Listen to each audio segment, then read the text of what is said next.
بسم اللہ الرحمن الرحیم والصلاة والسلام علی رسول اللہ وعلی آلہ وصحبہ اجمعین۔ معزز ناظرین و سامعین کرام، السلام علیکم ورحمۃ اللہ وبرکاتہ۔ حضرت میاں محمد بخش رحمۃ اللہ علیہ کا پرکیف تذکرہ جاری و ساری ہے۔ اب آپ کے مجاہدات اور ریاضات کے حوالے سے مختصراً گفتگو پیش کرتے ہیں۔ حضرت میاں محمد بخش رحمۃ اللہ علیہ نے کشمیر سے وطن واپس آنے کے بعد جنگلوں اور ویرانوں میں خلوت نشینی اور مجاہدات و ریاضات شروع کر دیے۔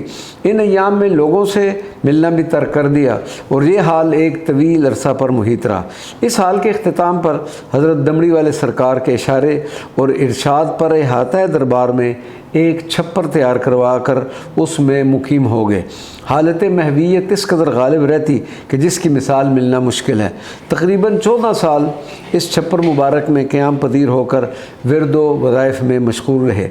نماز مغرب کے بعد ہمیشہ حضور غوث الثقلین رضی اللہ تعالیٰ عنہ کہ قصیدہ غوثیہ مبارکہ کا ورد کرتے، جس سے آپ پر ایک ایسی کیفیت طاری ہوتی کہ کوئی شخص قریب آنے کی جرت نہ کر سکتا۔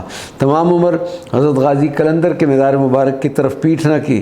جس وقت حضرت اقدس کے مزار مبارک کے ہاتھے میں موجود ہوتے تو آپ کے چہرہ مبارک پر اس قدر جلال ہوتا کہ آدمی آپ کی طرف دیکھ نہ سکتا تھا، کیونکہ آپ ہر وقت عشق الہی میں ڈوبے رہتے تھے۔ ایک مرتبہ والی ریاست جموں کشمیر اپنے ارباب حکومت کے ہمراہ کھڑی شریف میں حضرت میاں محمد بخش رحمۃ اللہ علیہ کی خدمت میں حاضری کے لیے آئے۔ آپ اس وقت حضرت پیر شاہ غازی کے مزار پر انوار میں تشریف فرما تھے۔ سجادہ نشین نے ایک خادم کو بھیجا کہ آپ کو جا کر اطلاع کریں کہ حضور مہاراجہ جموں و کشمیر جناب کی سلامی کے لیے حاضر ہوا ہے، آپ تشریف لائیں۔ جس پر میاں صاحب نے فرمایا کہ ہم اس وقت اپنے مہاراجہ کے حضور میں حاضر ہیں، ہمیں کسی اور مہاراجہ کی سے کوئی تعلق نہیں، جب یہاں سے اجازت ملے گی تو پھر دیکھ لیں گے۔ خادم باہر واپس آ گیا۔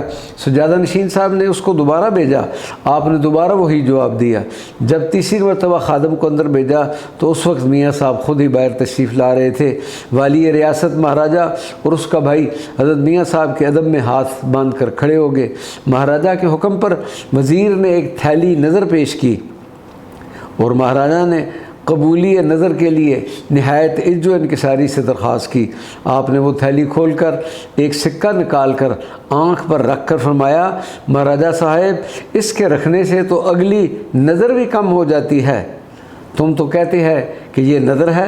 مہاراجہ نے جب بہت عاجزی کی تو آپ نے وہی سکہ خادم کو دیا کہ اسے لنگر میں داخل کر لو اور باقی رقم تھیلی سمیت واپس کر دو۔ پھر مہاراجہ نے جاگیر پیش کی، آپ نے اس سے بھی معذرت چاہ لی۔ پھر مہاراجہ آپ کی بارگاہ میں ملتمس ہوا کہ حضور میری اولاد نرینہ نہیں ہے، اس کے لیے آپ دعا فرمائیں۔ آپ نے نہ صرف اولاد نرینہ کے لیے دعا فرمائی بلکہ پیدا ہونے والے بچے کا نام بھی رکھ دیا۔ صرف اس ایک واقعہ سے ہی حضرت میاں محمد بخش صاحب کی شان استغنا دنیا اور ارباب حکومت سے بے نیادی اور دوری کا اندازہ لگایا جا سکتا ہے۔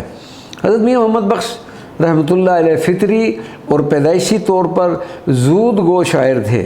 آپ کی عادت مبارکہ تھی کہ جب کسی محب کی طرف کچھ تحریر کرتے تو اکثر اوقات نظم کی صورت میں ہی تحریر فرماتے۔ آپ کا سب سے زیادہ کلام پنجابی زبان میں ہے۔ آپ کی شاعری کا اگر بغور مطالعہ کیا جائے تو معلوم ہوگا کہ آپ نے ایک ایک حرف اور ایک ایک نقطہ میں اسرار و رموز کے موتیوں کو پرو دیا ہے۔ شاعر ہونے کے ساتھ ساتھ اللہ تبارک تعالیٰ نے آپ کو درد و سوز اور گداز کی عظیم دولت سے بھی مالا مال فرمایا ہوا تھا۔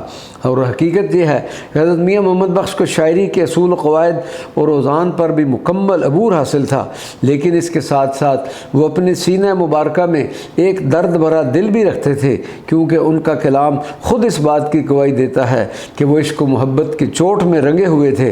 حضرت میاں محمد بخش رحمۃ اللہ علیہ کا شمار ان بزرگ ہستیوں میں ہوتا ہے کہ جن کے کلام نے زندہ جاوید شہرت حاصل کی۔ انشاءاللہ اگلے کلپ میں آپ کی چند تصانیف کا برکت کے لیے ذکر کریں گے۔ وما علینا الا البلاغ المبین۔